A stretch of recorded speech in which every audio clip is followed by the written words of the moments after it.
Welcome guys. तो ये शायद हम लोग का सिक्स लेक्चर होगा।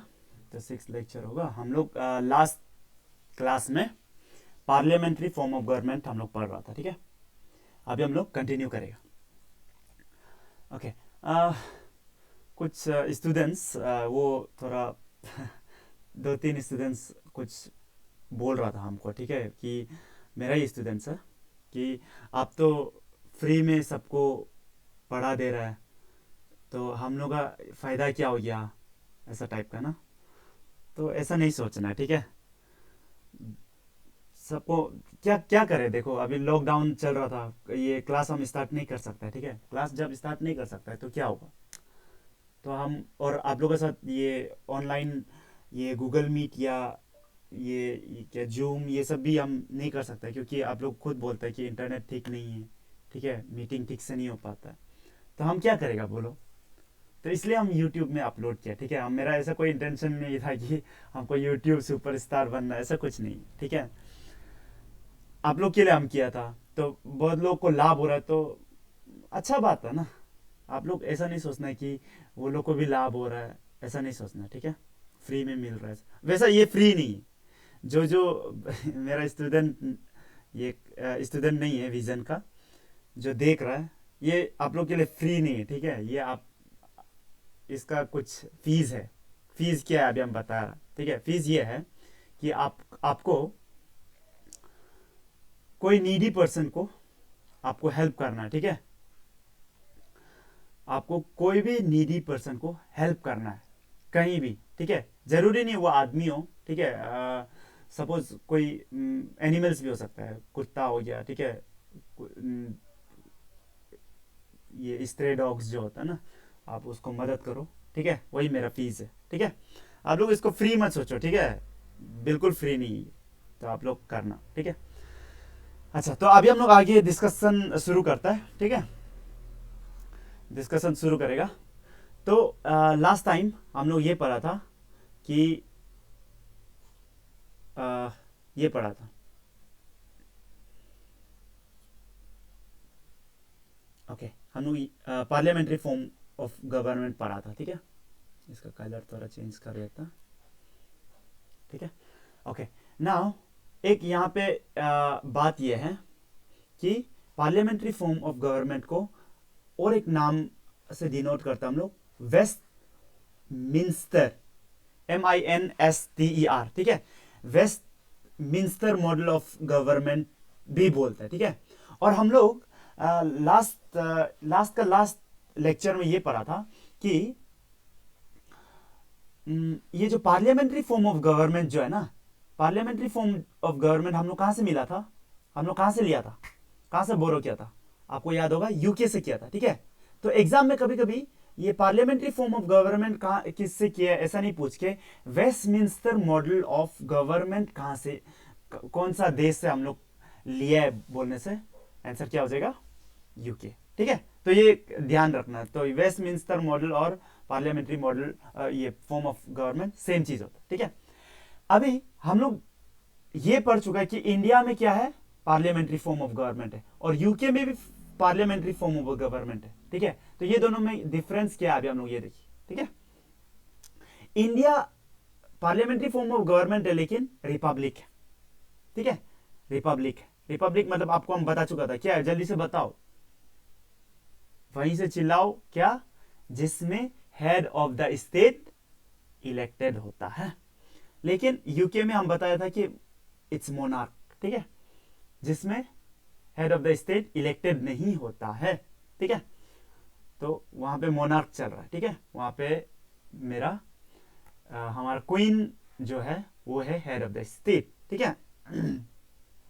नाउ इंडिया में पार्लियामेंट्री फॉर्म ऑफ गवर्नमेंट है, लेकिन पार्लियामेंट जो है, पार्लियामेंट जो फुल्ली सोवरेन नहीं है,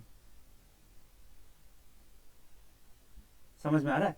फुल्ली सोवरेन नहीं है मतलब क्या है कि देखो आपको हम ये बताया था, सोवरेन मतलब क्या है, जल्दी से बताओ, पढ़ा चुका हम। सोवरेन मतलब ये था कि अनडिस्प्यूटेड लीगल अथॉरिटी था ना, undisputed legal authority over territory and क्या, सिटीजन्स, ठीक है। Undisputed legal authority over the people and the territory. तो लेकिन पार्लियामेंट हम लोग का पूरा सोवरेन नहीं है, ठीक है। क्यों नहीं है, देखो कैसा नहीं है वो देख लो। देखो पार्लियामेंट मतलब क्या है, लोकसभा, राज्यसभा, ठीक है। सिर्फ लोकसभा और राज्यसभा नहीं होता, ठीक है। पार्लियामेंट में प्रेसिडेंट भी होता है, ठीक है। पार्लियामेंट ये तीनों को मिला के पार्लियामेंट बोलता है, ठीक है। ये बहुत लोग कंफ्यूज रहता है कि प्रेसिडेंट पार्लियामेंट का पार्ट है क्या, हाँ है, ठीक है। ये दिमाग में रखना है, ठीक है। बहुत लोगों को क्लियर नहीं, अपना अपना दिमाग लगाता है, अपना अपना आइडियाज पुट करता है, ठीक है। प्रेसिडेंट पार्लियामेंट का पार्ट है, ठीक है। ये हम लोग पढ़ेगा, ठीक है। लेकिन अभी के लिए समझो, ये जो पार्लियामेंट है ना, ये सोवरेन नहीं है, ये याद रखो। इसका पास undisputed legal authority over the people and territory नहीं होता, ठीक है, नहीं होता। कैसा नहीं होता है, अभी हम लोग देखिएगा, ठीक है। देखो ये है मेरा लेजिस्लेचर, ये है मेरा एग्जीक्यूटिव, ठीक है। पार्लियामेंट क्या है, मेरा लेजिस्लेचर का पार्ट है कि नहीं। और पीएम मेरा क्या है, मिनिस्टर्स लोग मेरा क्या है, काउंसिल ऑफ मिनिस्टर्स क्या है, एग्जीक्यूटिव का पार्ट है कि नहीं, एग्जीक्यूट करता है वो लोग, ठीक है। तो हमको पता है कि इन इंडिया देयर इज ये सेपरेशन ऑफ पावर इतना स्ट्रांग नहीं है, ठीक है। यूएसए जैसा स्ट्रांग नहीं है, जहां में लेजिस्लेटिव और एग्जीक्यूटिव बिल्कुल अलग है यूएसए में, ऐसा इंडिया में नहीं, ठीक है। इंडिया में जो प्राइम मिनिस्टर है या काउंसिल ऑफ मिनिस्टर बोल लो, वो ये दोनों का ही पार्ट होता है। देख रहा है, सेपरेशन नहीं है लेजिस्लेटिव और एग्जीक्यूटिव में। जब सेपरेशन नहीं है तो क्या होगा, तो इसका मतलब यह है, ये जो लेजिस्लेचर है ये एग्जीक्यूटिव का ऊपर भी डिपेंड कर रहा है कि नहीं, क्योंकि काउंसिल ऑफ मिनिस्टर मेरा दोनों का पार्ट है, ठीक है। समझ में आ रहा है ना। तो और पार्लियामेंट मेरा क्या है, लेजिस्लेचर का पार्ट है। मतलब यह है पार्लियामेंट में मेरा एग्जीक्यूटिव भी बैठ रहा है, ठीक है। तो इसलिए सिर्फ पार्लियामेंट जो डायरेक्टली सोवरेन नहीं है, ठीक है, फुल्ली सोवरेन नहीं, ठीक है। समझ में आ रहा ना। और एक रीजन ये भी है कि जुडिशियरी, इसका ऊपर में हम लोग बाद में चर्चा करने से ज्यादा बेटर होगा। जुडिशियरी का भी रोल होता है पार्लियामेंट में, ठीक है। ये सब हम लोग बाद में डिस्कस करेंगे, यहाँ पे अभी हम डिस्कस नहीं करेंगे, नहीं तो फिर मुश्किल हो जाएगा। अभी के लिए जस्ट ये हम लोग जस्ट इनिशियल फेज में है, तो इसलिए सिर्फ ये अभी के लिए याद कर लो कि parliament is not fully sovereign. इसका मीनिंग आप बाद में समझेगा, ठीक है। बाद में जब ये होगा, क्या बोलता है, जब हम लोग आगे पॉलिटी लेक्चर्स डिस्कस करेगा तो आपको और ज्यादा समझ में आएगा, ठीक है। और यूके में सोवरेन होता है। ये दो क्या है मेरा डिफरेंस है, ठीक है। ओके ओके, इधर और एक पॉइंट है, जो ये जो वेस्टमिंस्टर मॉडल है ना, ये और parliamentary form of governance same है, ठीक है। और यही चीज को और एक नाम देते हैं हम लोग, prime ministerial form of government. क्या बोला है, prime ministerial form of government, ठीक है। जैसा अभी हम लोग यूएसए देखेगा, यूएसए में क्या है, इसमें हम लोग बोलते हैं कि ये प्रेसिडेंशियल फॉर्म ऑफ गवर्नमेंट है, ठीक है। प्रेसिडेंशियल फॉर्म ऑफ गवर्नमेंट है यूएसए, ठीक है। ये पॉइंट याद रखिएगा, ठीक है। अभी देखो कनेक्ट करो, सिर्फ याद मत करो, ठीक है। कनेक्ट करो, हम क्या बोलने जा रहा है, ध्यान से सुनो। देखो पिछले क्लास में हम लोग ये पढ़ा था कि पार्लियामेंट्री फॉर्म ऑफ गवर्नमेंट होने के लिए एक फीचर क्या था, फीचर ये था कि प्रेजेंस ऑफ नॉमिनल हेड और रियल नॉमिनल एग्जीक्यूटिव और रियल एग्जीक्यूटिव होना, ऐसा बोला था ना। अभी यूएसए का केस में देखो, यूएसए का केस में क्या है, हम लोग ये जानता है यूएसए का केस में कि जो हेड है वो प्रेसिडेंट ही है, वो नॉमिनल हेड बोल के कुछ होता ही नहीं वहां पे, डायरेक्ट एक ही एग्जीक्यूटिव होता है, ठीक है। तो वहां वो डायरेक्ट रियल एग्जीक्यूटिव ही है, वो डायरेक्ट, ठीक है। ऐसा अलग से पार्टीशन नहीं है, nominal executive and real executive, ऐसा है ही नहीं, ठीक है। इसलिए हम लोग यूएसए को क्या नहीं बोल सकते, पार्लियामेंट्री फॉर्म ऑफ गवर्नमेंट नहीं बोल सकते, उसको क्या बोलते हैं, प्रेसिडेंशियल फॉर्म ऑफ गवर्नमेंट बोलता है। ठीक है, तो चीज लोगों को क्लियर करके चलो, ठीक है, आपको इजी होगा आगे। ठीक है, ओके, नाउ अभी हम लोग आगे बढ़ेगा। ठीक है,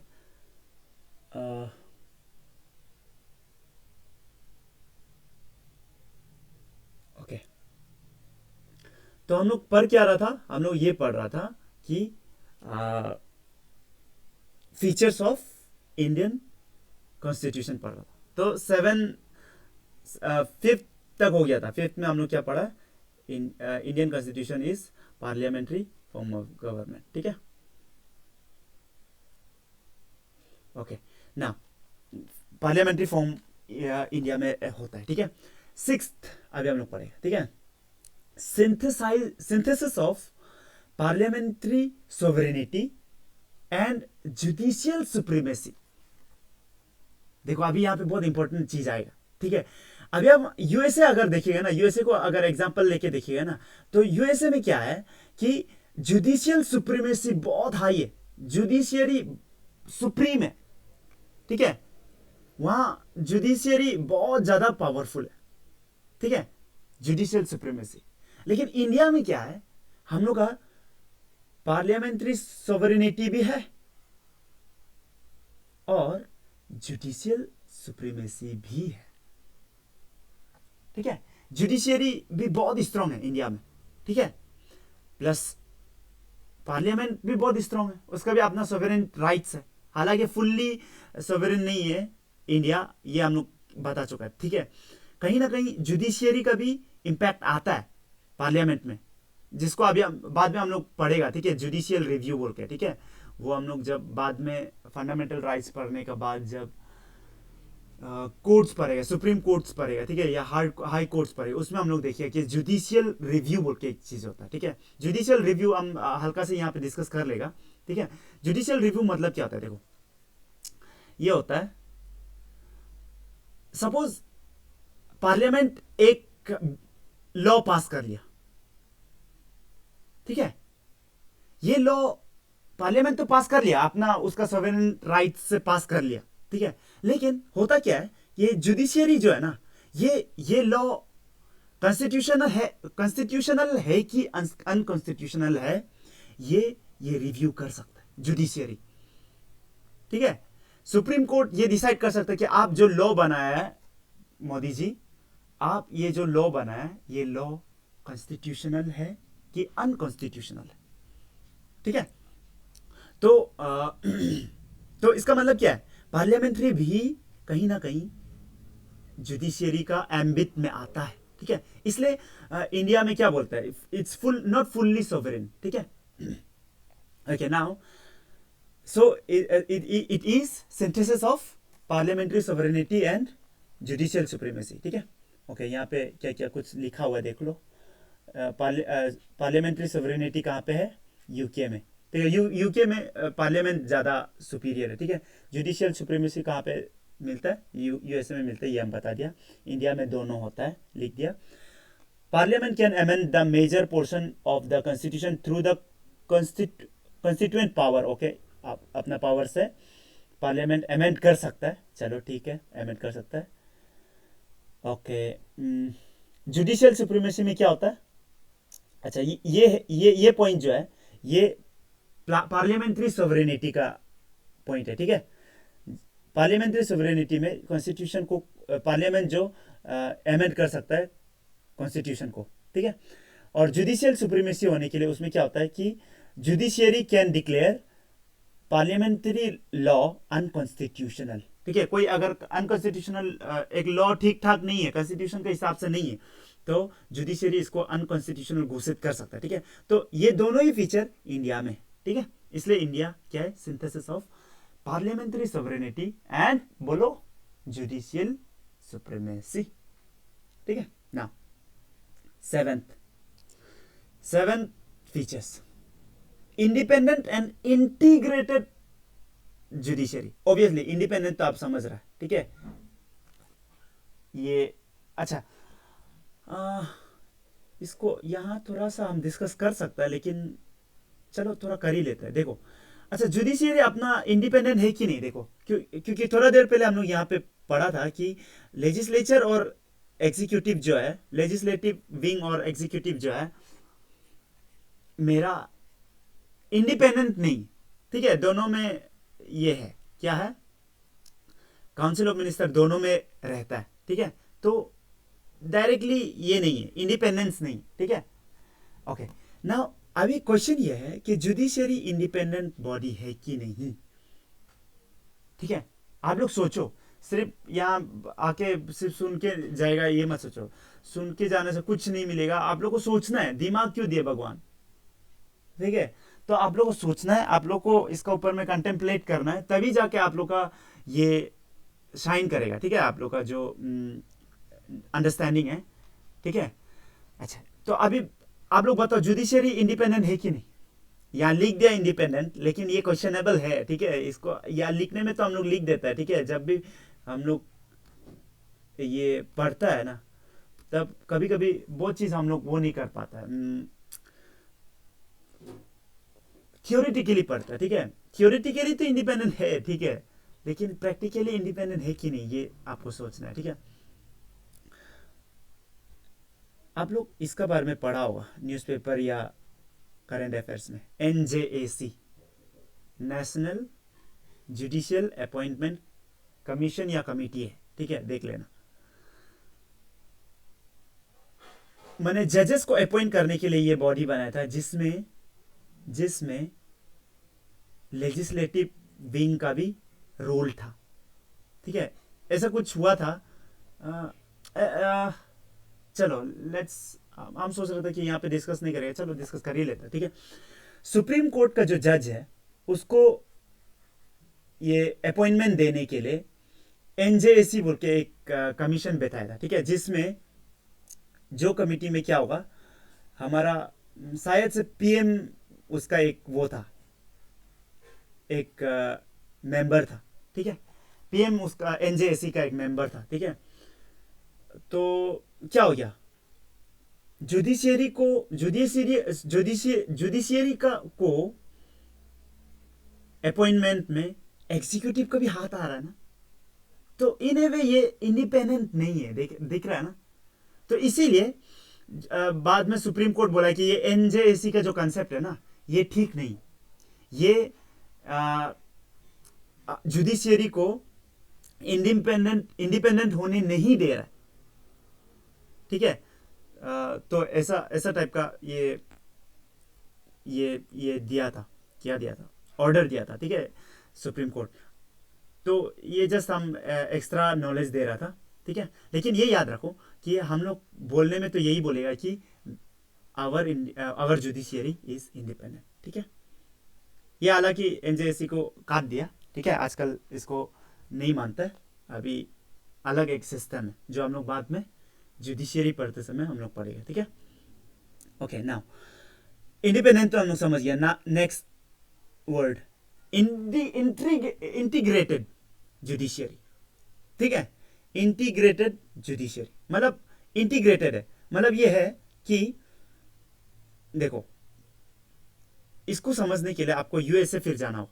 यूएसए में क्या है, वो लोग का अपना ये जो यूएसए का अपना सुप्रीम कोर्ट भी होता है, ठीक है, फिर वहां का अपना स्टेट लो का भी अपना सुप्रीम कोर्ट होता है, समझ में आ रहा है।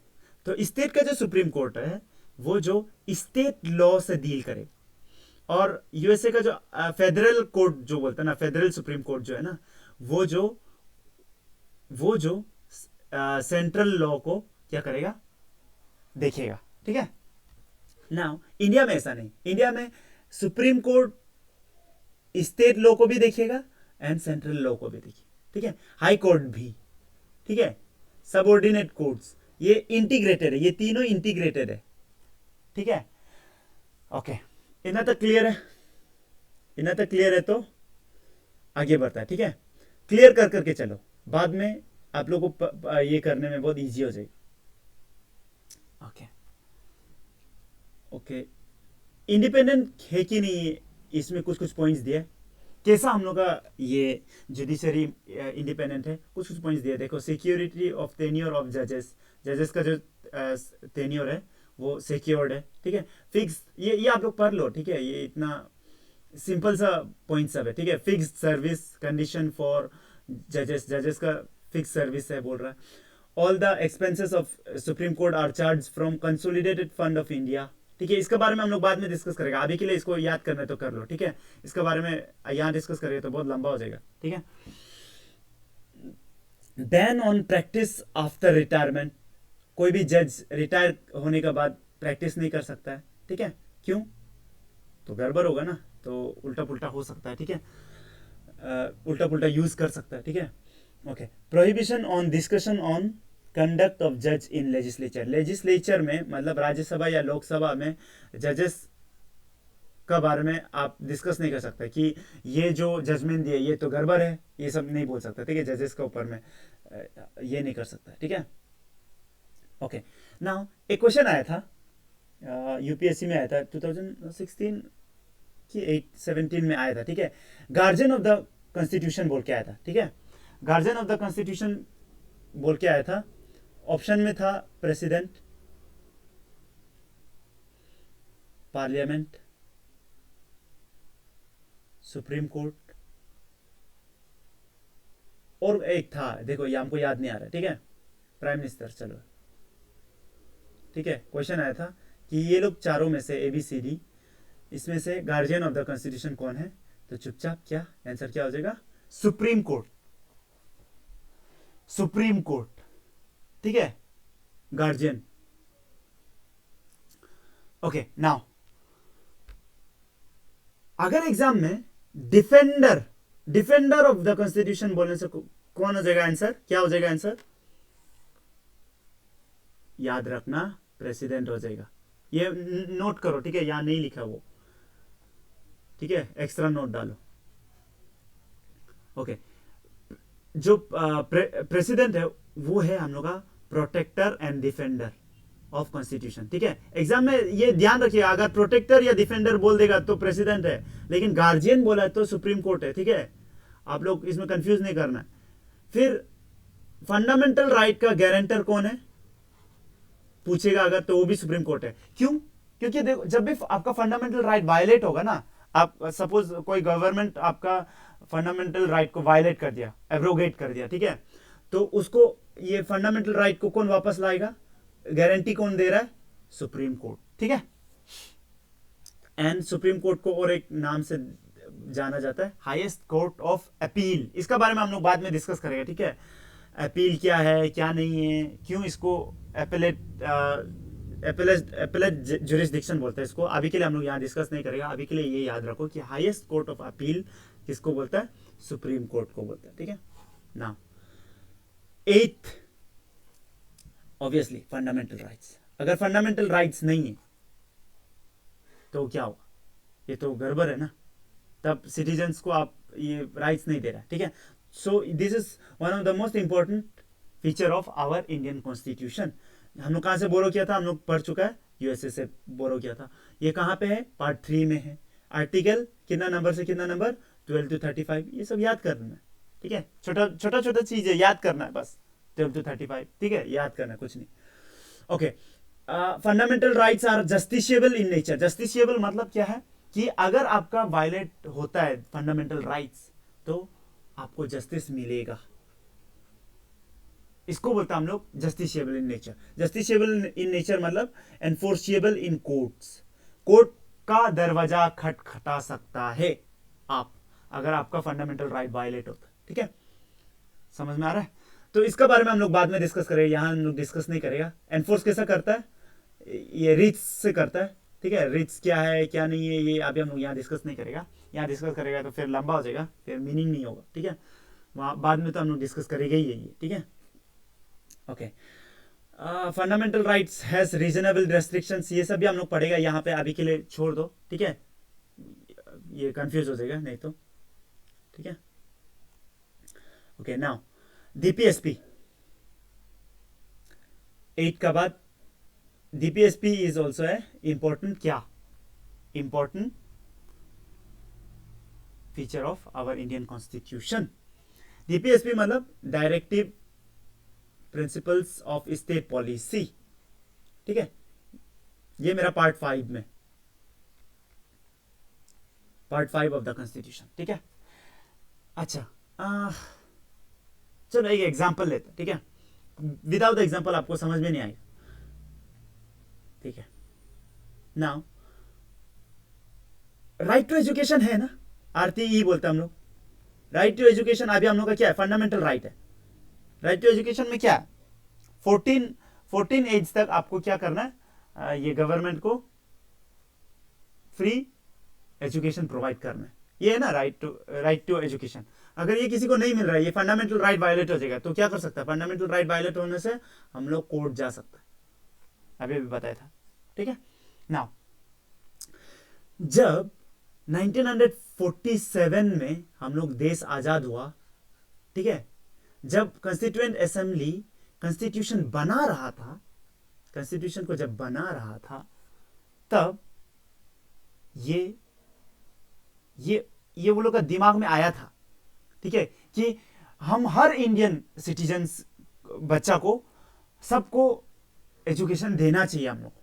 लेकिन जब कॉन्स्टिट्यूएंट असेंबली में कॉन्स्टिट्यूशन बना रहा था, सबको ये पता था कि ये हम लोग नहीं कर सकते। क्यों नहीं कर सकते, क्योंकि उस समय में नया नया हुआ था independent, and we didn't have any much money. ठीक है, एनफ मनी नहीं था, ठीक है, एनफ रिसोर्सेस नहीं था कि सबको हम ये दे दो, क्या दे दो, एजुकेशन दे दो। ठीक है, जिसका कारण जो हम लोग का फाउंडिंग फादर्स ऑफ ये कॉन्स्टिट्यूशन है, वो बोला चलो ठीक है, अभी हम लोग के पास पैसा नहीं है, अभी हम लोग के पास रिसोर्स नहीं है, लेकिन आगे चल के होगा तो ना, आगे चल के जो फ्यूचर गवर्नमेंट है उसके पास पैसा हो सकता है, ठीक है, उसके पास रिसोर्सेस हो सकता है, तो उसको वो गवर्नमेंट को बाद में जब पैसा होगा इंडिया का पास, तब वो लोग को सबको एजुकेशन देना पड़ेगा। ठीक है, तो एजुकेशन फॉर ऑल जो उस समय में, ठीक है, जब कॉन्स्टिट्यूशन बन रहा था, तो ये एजुकेशन फॉर ऑल जो हम लोग वो ये जो कॉन्स्टिट्यूएंट असेंबली में जो भी मेंबर्स था, वो लोग उसको डीपीएसपी में रखा था। डीपीएसपी मतलब क्या है, अभी आप समझ रहा होगा। जो चीज वो लोग चाहता तो था, ठीक है, फाउंडिंग फादर्स चाहता था कि हो, लेकिन नहीं कर पा रहा है, वो चीज को डीपीएसपी में डाल दिया। डीपीएसपी क्या है कि माय डियर फ्यूचर गवर्नमेंट्स, जब आपके पास रिसोर्स होगा, इसको इंप्लीमेंट करना। ठीक है, इसलिए इसका नाम ही देखो, डायरेक्टिव है। डायरेक्टिव माने इन ए वे ये डायरेक्टिव, डीपीएसपी क्या है, डायरेक्टिव है, डायरेक्शन है। ठीक है, डायरेक्टिव इन नेचर है, ठीक है, डायरेक्शन है। क्या डायरेक्शन है, directive principles of state policy. India का पॉलिसी जो है वो कौन सा प्रिंसिपल्स में बेस्ड होना चाहिए, उसका डायरेक्शन। ठीक है, इसलिए बाद में हम लोग 91st अमेंडमेंट एक्ट शायद, ठीक है, उसमें हम लोग फंडामेंटल राइट 2001 में डाला। ठीक है, 2001 में जाके हम लोग राइट टू एजुकेशन को फंडामेंटल राइट में डाल दिया, डीपीएसपी से उठा के फंडामेंटल राइट में डाल दिया। कुछ समझ में आ रहा है ना, हम जस्ट बक बक कर रहे हैं। ठीक है, अभी देखो, तो directive principles of state policy का मेन ऑब्जेक्टिव क्या है, we want to make India as a welfare state, लोगों के लिए। ठीक है, जैसा एजुकेशन हुआ ना, लोगों के लिए। यहां एक एग्जांपल दिया, यूनिफॉर्म सिविल कोड, इसके ऊपर बहुत चर्चा हो रहा है अभी भी। ठीक है, लाना है नहीं लाना है, कोई ला नहीं पा रहा है इनफैक्ट। ठीक है, कोई भी गवर्नमेंट इसको छूने दिल नहीं हो रहा है। ठीक है, इसका पीछे कारण है। ठीक है, अभी देखो, थोड़ा सा यूनिफॉर्म सिविल कोड के बारे में देख लो। ओके, थोड़ा जान लो यूनिफॉर्म सिविल कोड क्या चीज है। देखो,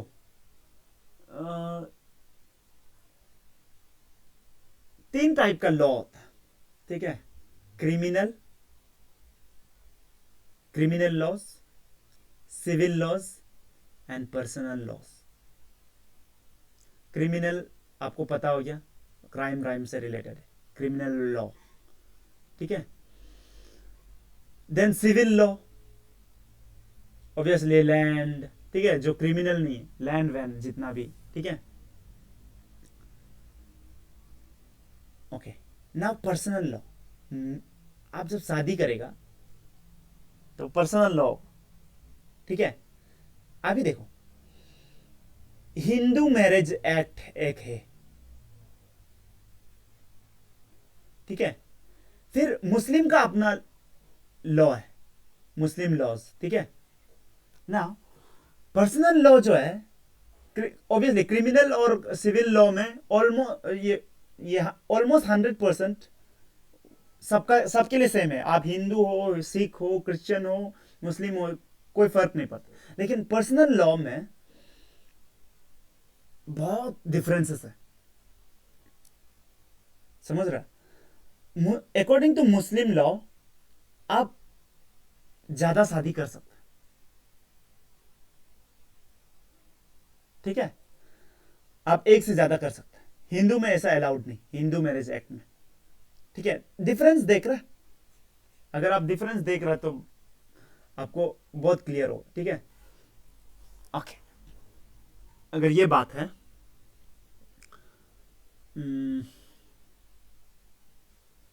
चलो हिंदू मुस्लिम लॉ में क्या है, ट्रिपल तालाक था अभी, जैसा ये ट्रिपल तालाक को हटाने के लिए बहुत हुआ था ना। आप अगर ये न्यूज़ फॉलो करते हैं आपको पता होगा ये बात, ठीक है। तो ये हिंदू में नहीं था, और हिंदू में अगर डाइवोर्स होता है तो उसका अलग लॉ है, ठीक है। अगर हिंदू मैरिज एक्ट का तहत ये है कि अगर आप ये डाइवोर्स करता है तो आप अपना पत्नी को क्या देना पड़ेगा, आप उसको पैसा देना पड़ेगा, ठीक है,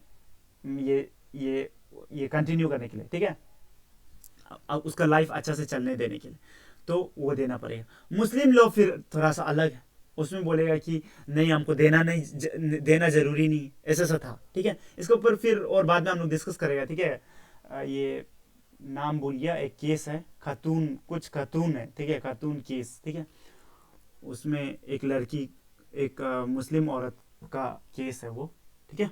उसमें सुप्रीम कोर्ट एक लैंडमार्क जजमेंट दिया था, ठीक है। वो सब हम लोग बाद में डिस्कस करेंगे, ठीक है। ओके, नाउ अब ये देख रहा होगा, हम ओवरऑल ये बताना चाह रहा है कि पर्सनल लॉ जो है ना वो अलग है, हिंदूज के लिए अलग है, मुस्लिम के लिए बहुत अलग अलग, ठीक है। तो यूनिफॉर्म सिविल कोड ये बोलता है कि सबका पर्सनल लॉ भी सेम होना चाहिए, सबका, ठीक है। पूरा इंडियन, सब इंडियन है तो सबका सेम होना भी चाहिए, ठीक है। यहां पे जो मुस्लिम लड़की है, मुस्लिम जो डाइवोर्स वाला औरत है, उसको देखो कैसा हो रहा है, उसको, उसका अलग होगा लॉ। इसके बाद हिंदू के लिए अलग लॉ होगा। इसका मतलब क्या है कि यूनिफॉर्मिटी नहीं है, ठीक है। यूनिफॉर्म सिविल कोड, ये बात याद रख लो। हालांकि यहाँ पे सिविल लिखा हुआ, लेकिन ये पर्सनल 99% पर्सनल लॉ से ये डील करता है, ठीक है। आप लोग सिविल लॉ से डील करते हैं मत सोचो, ठीक है। हालांकि वहां सिविल कोड लिखा है, चलो ठीक है, यही चीज ध्यान रखना है, ठीक है। फिर ये सब चीज फिर किताब में नहीं लिखा होता है, ठीक है। कहीं ना कहीं आपको, जैसा हम अपना गुरुजी से सीखा है, आपको आप हमसे सीख रहे हैं, ऐसे ही होता है, ठीक है। ओके, किताब में लिखा होगा कहीं पे, लेकिन ध्यान भी कभी जाएगा भी नहीं, ठीक है।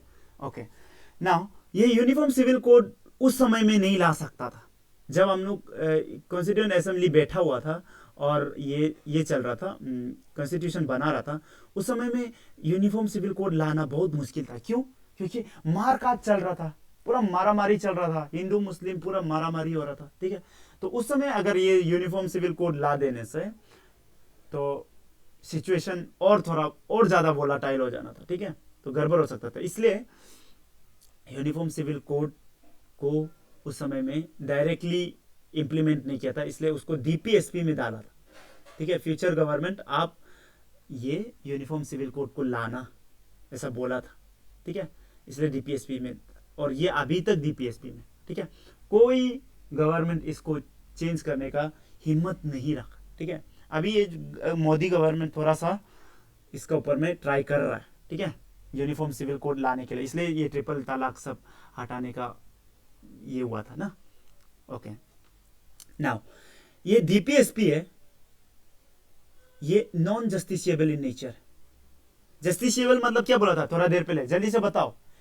जस्टिसिएबल मतलब ये है कि it is enforceable in courts, ठीक है, कोर्ट में एनफोर्स कर सकता है आप, ठीक है, इसके खिलाफ जा सकता है। अगर ये फंडामेंटल राइट अगर वायलेट हो गया तो क्या होगा, आप जा सकता है ना कोर्ट।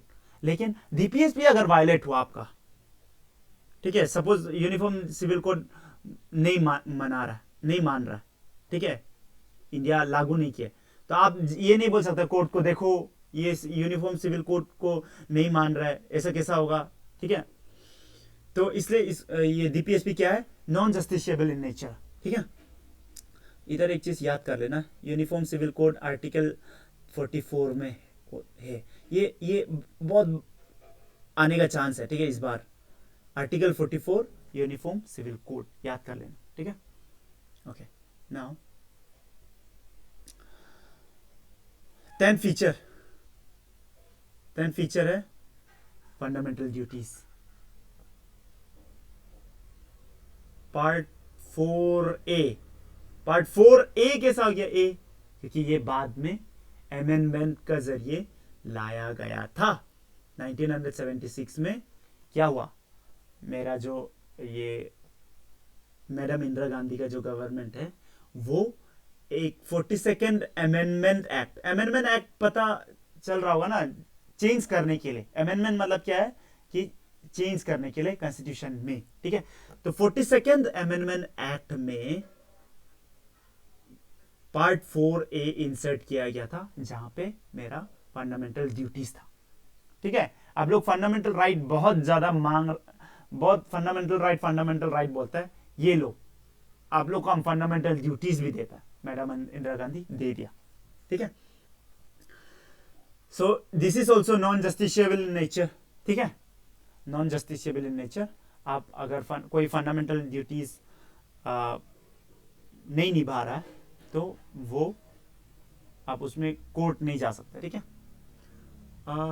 जब हम लोग फंडामेंटल ड्यूटीज पढ़ेगा ना, उसमें आपको हम बताएगा कुछ फंडामेंटल ड्यूटीज, लेकिन आप कोर्ट जा सकता है कुछ, ठीक है, वो हम बाद में बताएगा जब हम लोग फंडामेंटल ड्यूटीज पढ़ेंगे। कुछ इंपॉर्टेंट अमेंडमेंट एक्ट तो आप लोग को याद कर ही लेना है, ठीक है, जो इंपॉर्टेंट है, 42nd, 44th, ठीक है, 44th, 72nd, 73rd, ठीक है, ये इंपॉर्टेंट, ये 4 बहुत इंपॉर्टेंट है, ठीक है, ये आप लोग पढ़ लेना। Next, secular state. India is a secular state. इसका मतलब क्या है, इसके बारे में हम लोग बाद में डिस्कस तो करेगा। अभी के लिए आप यही समझो कि स्टेट का जो है, India as a state has no official religion. जैसे पाकिस्तान में अगर हम लोग देखिए ना, पाकिस्तान का जो कॉन्स्टिट्यूशन है उसमें सीधा लिखा है कि Pakistan is a Islamic state, सीधा कॉन्स्टिट्यूशन में लिखा हुआ कि इस्लामिक स्टेट है, मतलब सेक्युलर नहीं है, ठीक है। हम लोग इंडिया में ऐसा कुछ नहीं लिखा हुआ है, India is a secular state and India has no official religion, ठीक है।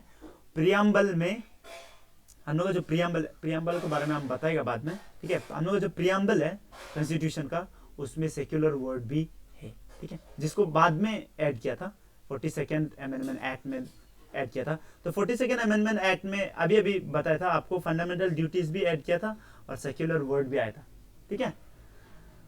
हाँ, ओके,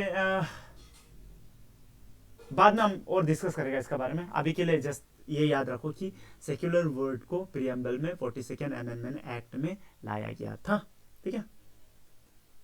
ओके, प्रियम्बल में और एक चीज लिखा हुआ है, liberty of thoughts, expression, belief, faith and worship, ठीक है, इसके बारे में हम लोग बाद में डिस्कस करेंगे, अभी के लिए इसको छोड़ो, ठीक है।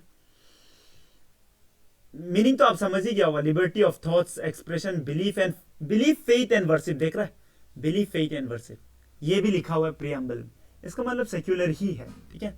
इसके बारे में हम लोग बाद में चर्चा करेंगे। ओके, नाउ सेक्युलर मतलब क्या है, अभी हम लोग थोड़ा देखिएगा, ठीक है। सेक्युलर मतलब क्या, सेक्युलर मतलब क्या है, देखो जब हम लोग अभी अभी आपको बताया था कि ये जो सेक्युलर वर्ड है ये कब डाला है, 42nd अमेंडमेंट एक्ट में डाला है, मतलब 1976 में डाला है। हालांकि हम लोग क्या बोला था, 1950 में हम लोग एनफोर्स कर चुका था ना कॉन्स्टिट्यूशन को, ठीक है। 1949 में एडॉप्ट भी कर लिया था, ठीक है। आप लोग को वो याद है ना, ये क्या बोलता है वो डेट्स, 26 नवंबर 1949 में क्या हुआ था, इनैक्ट किया था ना, एडॉप्ट किया था, ठीक है। तो इतना देर ये 1949 से मेरा 1976, और सेक्युलर वर्ड कब डाला है, 1976 में डाला। 1949 से 1976 क्या इंडिया सेक्युलर नहीं था क्या, ये क्वेश्चन अभी, ठीक है। सेक्युलर था, ठीक है। हालांकि ये वर्ड नहीं घुसाया था, लेकिन सेक्युलर था, क्योंकि ये प्रियम्बल में यही डायरेक्ट घुसा दिया था ना, liberty of thought, expression, belief faith and worship.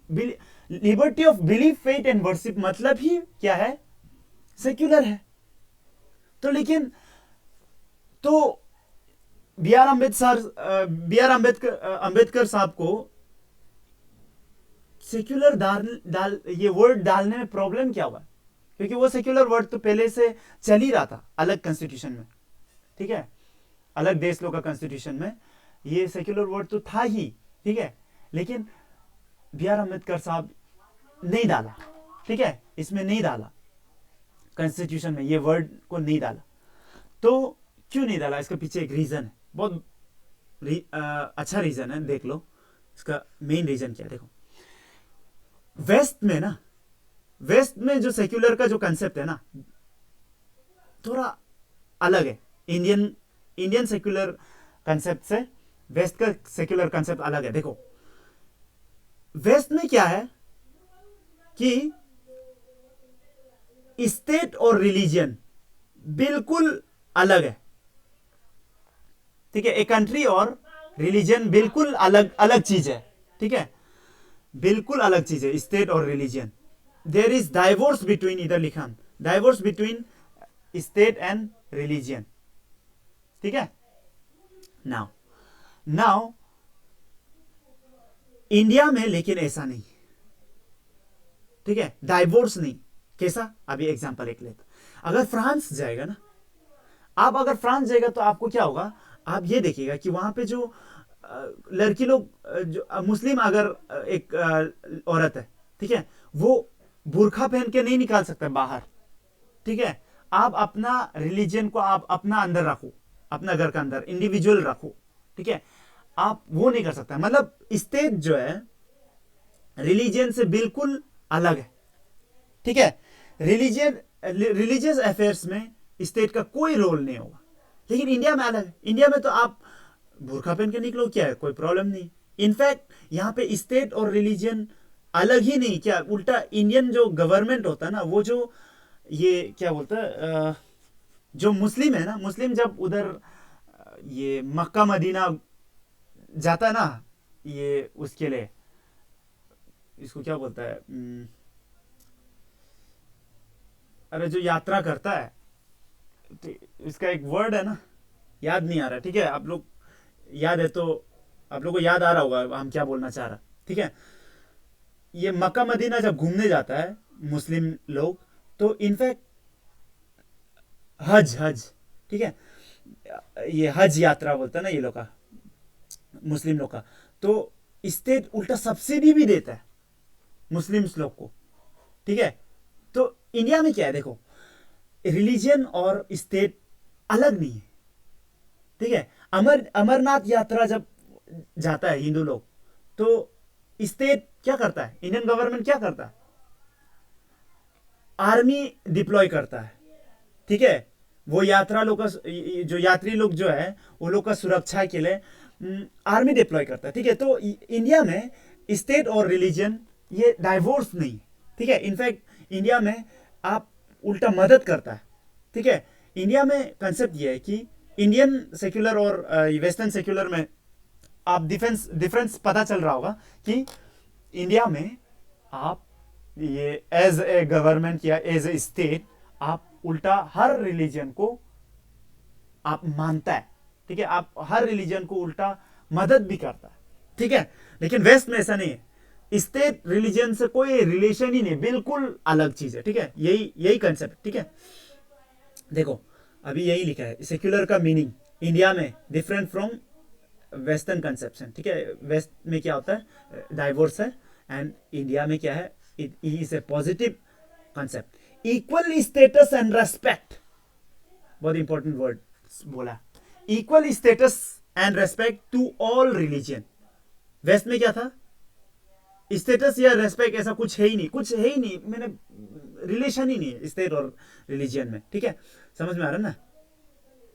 Okay okay, now let's move, ये सब हम लोग थोड़ा बाद में पढ़ेगा।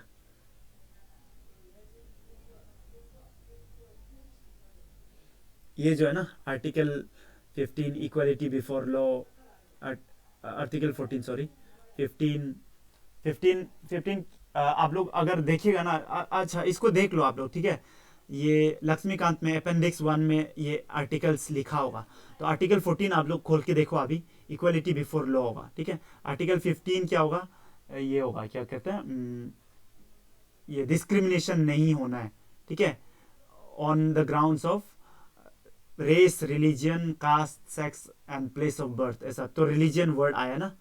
तो इक्वालिटी बिफोर लॉ, इसमें क्या है कि कोई भी रिलीजन हो आप उसको इक्वल वे में ट्रीट करेगा। तो ये सब क्या है, हम लोग का सेक्युलर फीचर्स है, ठीक है। 16 आर्टिकल 16 में क्या था, शायद ऐसा कुछ था कि एम्प्लॉयमेंट में आप डिस्क्रिमिनेट नहीं कर सकता है बेस्ड ऑन आर ये रिलीजियन ऑल्सो। तो ये हम लोग बाद में पढ़ेगा, ठीक है। अभी के लिए हम लोग इसको वो नहीं करेगा, मतलब उतना डिटेल में नहीं करेगा, ठीक है, क्योंकि ये फंडामेंटल राइट्स है, ठीक है। फंडामेंटल राइट्स जब हम लोग पढ़ेगा तो ये सब डिटेल में करेगा। आर्टिकल 25 देख लो, एक बार पढ़ के देख लो, पढ़ के ये देखो कि सेक्युलर आपको टेस्ट वहां आ रहा है कि नहीं आ रहा है, ठीक है। आर्टिकल 30 भी पढ़ के देखो, वहां सेक्युलर टेस्ट आ रहा है कि नहीं आ रहा है। तो आपको ये सब जो आर्टिकल्स है ना, इसमें आपको सेक्युलर टेस्ट मिलेगा, ठीक है। यही बताना चाह रहा था, ठीक है। Okay, next, universal adult franchise, इसका मतलब ये है कि 18 ईयर्स से ज्यादा अगर है तो आपका राइट टू वोट है, ठीक है। यूनिवर्सल एडल्ट फ्रेंचाइज, सिंपल, ठीक है। पहले 25 था, तो सॉरी 26 21 ईयर्स होने से आपको राइट टू वोट होता था, उसको 18 ईयर्स कर दिया, कब, 61st अमेंडमेंट एक्ट में, ठीक है। तो ये सब कुछ कुछ याद करने वाली चीजें। तो यूनिवर्सल एडल्ट फ्रेंचाइज हम लोग इसको दिया है, किसको दिया, अपना सिटीजन्स को दिया है हमारा कॉन्स्टिट्यूशन, ठीक है। जब ये यूनिवर्सल एडल्ट फ्रेंचाइज दे रहा था ना हम लोग का कॉन्स्टिट्यूएंट असेंबली में क्या हुआ था, डिबेट चल रहा था, तो ना सबको देना है कि नहीं देना है, क्या करना है, क्या, बी आर अम्बेडकर बोला देखो नथिंग डूइंग, कुछ नहीं, कोई कुछ नहीं बोलेगा, सबको हम देगा ही देगा, ठीक है। इसके ऊपर फिर उधर से विंस्टन चर्चिल उस समय में इंग्लैंड में था, तो वो बोल रहा था अरे तुम लोग कोई पढ़ा लिखा है नहीं, 80% तो आप लोग इलिटरेट है, तो आप राइट टू वोट दे के क्या करेगा, ये बुद्धू लोग क्या वोट करेगा। तो बोला अपना विजडम अपना पास रखो आप, हम सबको दे रहा है, सबको वोट मारने का राइट दे रहा है, सिर्फ पढ़ा लिखा होने से ही समझदार होता है ऐसा तो है नहीं, ठीक है, इसलिए दिया, ठीक है। और ये तो सच है, ठीक है। हम लोग को लगता है कि हम लोग पढ़ा लिखा है, हम लोग बस्ती वाला लोग से बहुत आगे है, बहुत ज्यादा स्मार्ट है, अरे पागल, इडियट, ये सब मत सोचो, ठीक है।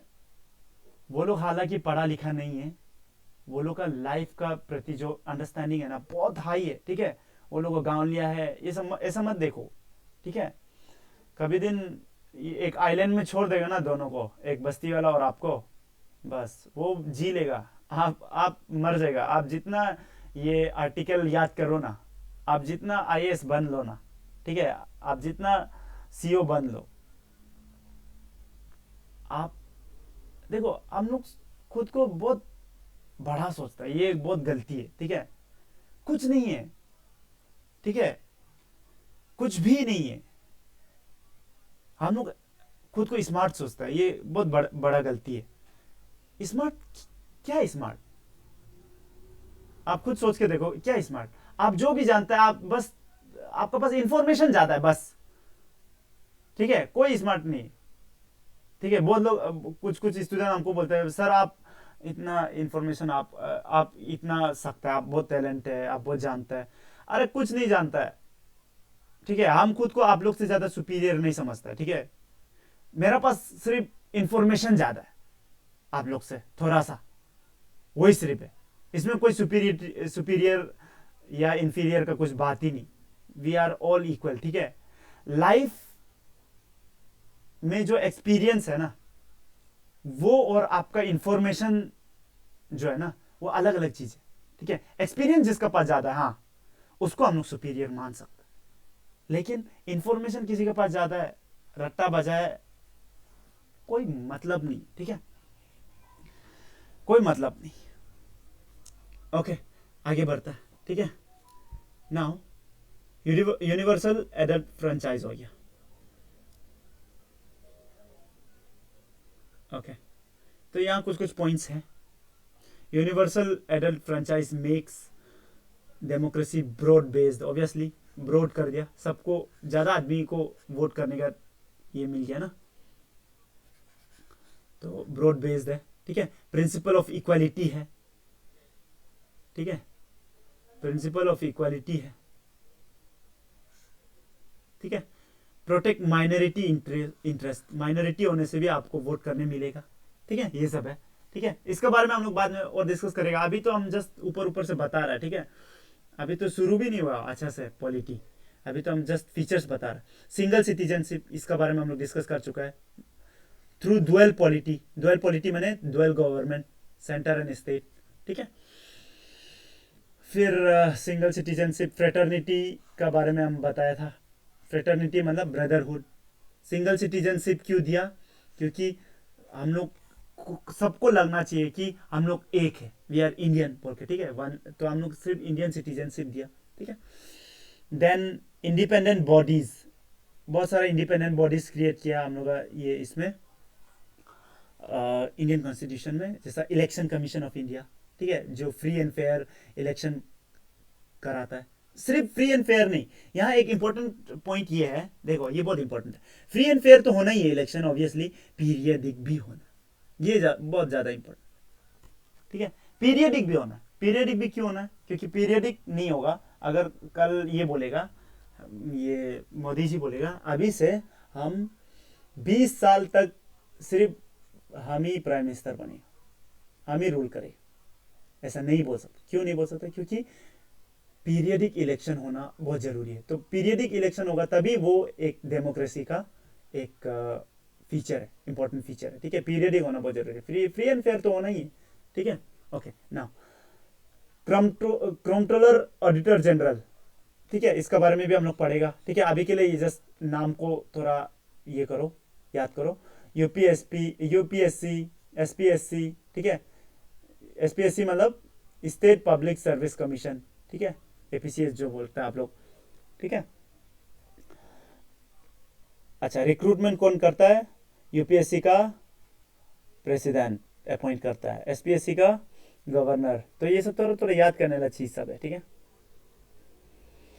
इमरजेंसी प्रोविजंस हम बता चुका है, ये तीन तो याद करना है बोल के, 352, 356 एंड 360।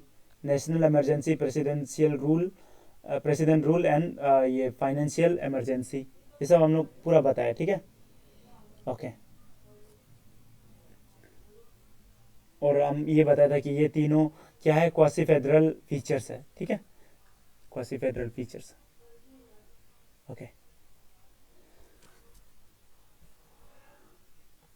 नाउ नेक्स्ट है, ये क्या लिखा है? ओके, ये लिखा क्या है? ठीक है, हमको देखना पड़ेगा। 3 टायर होगा, TIER होगा, ठीक है, वो TIRE लिखा है, गलती लिखा है, ठीक है। 3 टायर गवर्नमेंट, ठीक है। तो यूनियन गवर्नमेंट है, स्टेट गवर्नमेंट है और लोकल गवर्नमेंट है, ठीक है। लोकल गवर्नमेंट में क्या आता है हम लोग का? पंचायत आता है, फिर म्यूनिसिपैलिटी आता है। तो ये 3 टायर है, ठीक है। टीयर बोलता है, टीयर, ठीक है, 3 टीयर्स, ठीक है। और ये पंचायत कौन सा अमेंडमेंट एक्ट में लाया? ये कुछ कुछ चीज़ याद करना। 73rd अमेंडमेंट एक्ट में लाया। म्यूनिसिपैलिटी कब आया? 74th। देखो बार बार हम ये तो बार बार आते रहेगा, आप ये तो याद कर ही लेना। 42nd amendment act, 44th amendment act, 73rd and 74th amendment act, ये चारों तो बहुत इंपॉर्टेंट, ठीक है। तो ये चारों तो बार बार आता रहेगा पूरा पॉलिटी में, ठीक है। नेक्स्ट है डेमोक्रेटिक स्टेट, ठीक है, हम लोग फीचर्स चल रहा है। तो पार्लियामेंट्री डेमोक्रेसी हम लोग बता चुका है, ठीक है। अच्छा, पार्लियामेंट्री डेमोक्रेसी होने के लिए 2 कार्डिनल प्रिंसिपल है, ठीक है, ठीक है। देखो, हेड ऑफ द गवर्नमेंट जो है उसका पास रियल पावर होना चाहिए, ठीक है। अभी हम लोग चेक करेंगे इंडिया का केस में है कि नहीं, ठीक है। हेड ऑफ द गवर्नमेंट कौन है इंडिया में? पीएम का पास रियल पावर है? यस, रियल पावर है, ठीक है। वही जाके डील करता है यूएसए से, वही जाके डील करता है ईरान से, ठीक है। ओके, नेक्स्ट प्रिंसिपल क्या है? तो इसमें पास हो गया, ठीक है। India council of minister headed by prime minister is responsible to lower house of the parliament, ठीक है। अच्छा, तो council of minister obviously headed by parliament India का केस में, ठीक है, is responsible to lower house of the parliament. Responsible मतलब आपको बताया था ये, हालांकि ये वर्ड ऐसा यूज होता है लेकिन इसका मीनिंग क्या है? देखो, COM इज रेस्पॉन्सिबल टू क्या बोला? लोअर हाउस मतलब लोकसभा। इसका मतलब यह है रेस्पॉन्सिबल मतलब यह होता है कि COM काउंसिल ऑफ मिनिस्टर तब तक पावर में रहेगा जब तक उसका पास लोकसभा में मेजोरिटी होगा। इसका मीनिंग ये लिखा तो ऐसा है लेकिन समझ में नहीं आता है, लेकिन इसका मीनिंग ये, COM is responsible to lower house मतलब ये है कि COM तब तक ही पावर में रहेगा जब तक वो लोकसभा में मेजोरिटी में, ठीक है, वही है, ठीक है। और इसका कोई अलग मीनिंग नहीं है, ठीक है, रेस्पॉन्सिबल मीनिंग ही ये, ठीक है। ओके, तो इंडिया में ये होता है। तो इसका मतलब क्या है? इंडिया पार्लियामेंट्री डेमोक्रेसी है। तो एग्जाम में ये पूछ सकता है, ठीक है, क्या पूछ सकता है? Which of the following is not बोल देगा, ठीक है, इज नॉट पार्लियामेंट, ये कार्डिनल प्रिंसिपल ऑफ ये पार्लियामेंट्री डेमोक्रेसी। तो 2 पार्लियामेंट ये कार्डिनल प्रिंसिपल बता दिया। हेड ऑफ द गवर्नमेंट का पास रियल पावर होना है, एंड सेकेंड क्या है? Council of minister is responsible to lower house of the parliament, ठीक है। ओके, नाउ तो हम लोग का आज का वीडियो हम लोग यहीं कंप्लीट करता है, ठीक है, आज यहीं रुकता है। नेक्स्ट हम लोग पार्लियामेंट प्रियम्बल से शुरू करेगा नेक्स्ट क्लास में। Till then take care and अच्छा से रहो, अच्छे से पढ़ो। Bye and God bless you.